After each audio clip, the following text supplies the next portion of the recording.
नमस्कार, आपका स्वागत है। हिंदू संस्कृति में व्रत और उपवास करने का धार्मिक और सांस्कृतिक महत्व है। व्रत करने से तन और मन की शुद्धि होती है, आत्मिक सुख, संतुष्टि और शांति मिलती है। व्रत एक संकल्प होता है और अपने आराध्य देव से जुड़ने का एक मार्ग होता है। हमारी संस्कृति में महिलाओं और कन्याओं को देवी का रूप माना जाता है। जिस तरह देवी संकटों को हरने वाली होती है, उसी तरह एक परिवार में बेटी, बहन, माँ, पत्नी इत्यादि रूपों में स्त्री का आचरण होता है। महिलाएं अपने परिवार की वह धुरी होती है जिसके चारों ओर पूरा परिवार घूमता है। स्त्री अपने परिवार की सुख की और अपने सौभाग्य यानी पति की हमेशा मंगल की कामना करती है, इसलिए अपने सामर्थ्य से अपने परिवार की सुरक्षा की हर व्यवस्था करती है। इसके लिए वह उन सभी बातों और उपवासों को भी करती है जिन्हें शास्त्रों में बताया गया है। महिलाएं अपनी इच्छा से व्रतों को करने का संकल्प लेती है ताकि ससुराल और मायके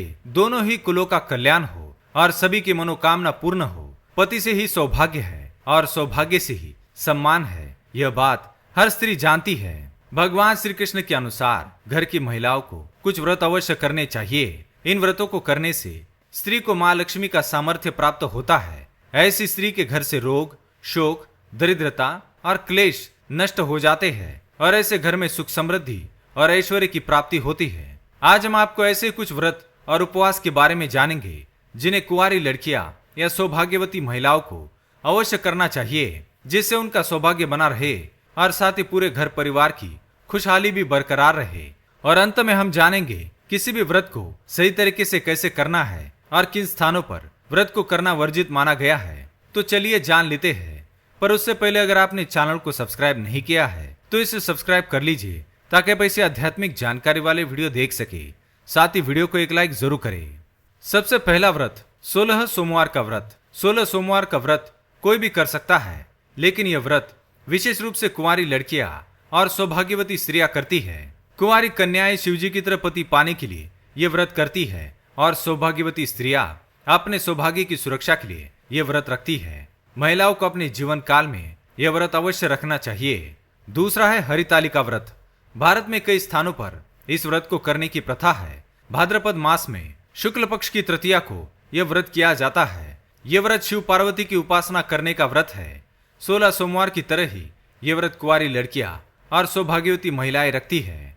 तीसरा है वट सावित्री व्रत। भारत में कई स्थानों पर यह व्रत अलग अलग नामों से जाना जाता है। प्राचीन काल से ही कई सौभाग्यवती महिलाएं अपने पति के अच्छे स्वास्थ्य और लंबी आयु की कामना करते हुए पूरी निष्ठा से यह व्रत करती आई है। इस व्रत की कथा महान पतिव्रता सावित्री से जुड़ी हुई है, जिसने अपने पतिव्रता तप की शक्ति से अपने पति सत्यवान के प्राण यमराज से भी छुड़ाकर वापस लाए थे। इस पूरी घटना का साक्षी एक वट वृक्ष था, जिसकी पूजा सत्यवान के प्राण लौटने पर सावित्री ने की थी। तभी से इस दिन सौभाग्यवती स्त्रियां वट वृक्ष की पूजा करती है। चौथा व्रत करवा चौथ का व्रत। इस व्रत को संपूर्ण भारत की महिलाएं रखती है। इसे करक चतुर्थी व्रत भी कहते हैं। पति खुशहाल रहे, इस भावना के साथ ये व्रत पूरे हर्षोल्लास से किया जाता है। अपने पति को लंबी और स्वस्थ आयु मिले, इस कामना के साथ पूरे दिन भूखे प्यासे रहकर महिलाएं इस व्रत को करती है और रात को चांद देखने के बाद ही भोजन करती है। पांचवा व्रत इसी तरह परिवार की सुख, समृद्धि और खुशहाली के लिए महिलाएं वैभव लक्ष्मी व्रत, महालक्ष्मी व्रत और संतोषी माता का व्रत भी करती है। ऐसे ही कई और भी व्रत है, जैसे एकादशी, चतुर्थी, नवरात्रि इत्यादि, जिनको भी अवश्य करना चाहिए। किसी भी व्रत या उपवास को करने के लिए शास्त्रों में कुछ सामान्य नियम निर्धारित किए गए हैं। हम कई बार जाने अनजाने में इन्हें नजरअंदाज कर देते हैं और हमें अपने व्रत का पूर्ण फल नहीं मिलता है। आइए देखते हैं वह कौन से नियम है। पहला नियम, व्रत हमेशा पूरी श्रद्धा, विश्वास और भक्ति के साथ शुद्ध तन, मन और भावना के साथ ही करना चाहिए। दूसरी बात, महिलाओं को दिन भर अनेक काम होते हैं जिनके लिए शारीरिक ऊर्जा की आवश्यकता होती है, इसलिए अपने सामर्थ्य के अनुसार व्रत करें। स्वयं को या परिवार को कष्ट देकर किए गए उपवास का फल प्राप्त नहीं होता है। तीसरी बात, व्रत के दिन घर में शुद्ध शाकाहारी खाना बनाएं, धूम्रपान ना करें या अन्य किसी भी प्रकार के मादक पदार्थों का सेवन ना करें। चौथा नियम, व्रत के दिन मुंह से अपशब्द ना निकाले, लड़ाई झगड़े और वाद विवाद से दूर रहे। ब्रह्मचर्य का पालन करना भी अनिवार्य है। पांचवी बात, व्रत के दिन सुबह जल्दी उठना चाहिए और दोपहर के समय सोना नहीं चाहिए और दान धर्म अवश्य ही करना चाहिए।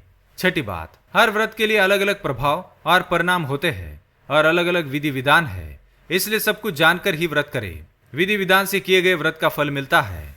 सातवीं बात, मासिक धर्म में, बीमारी में या घर में किसी की मृत्यु या जन्म होने पर व्रत नहीं करना चाहिए।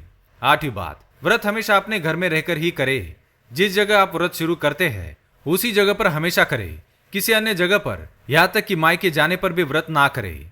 व्रत की पूजन सामग्री हमेशा अपने ही परिवार के पैसे से खरीदे।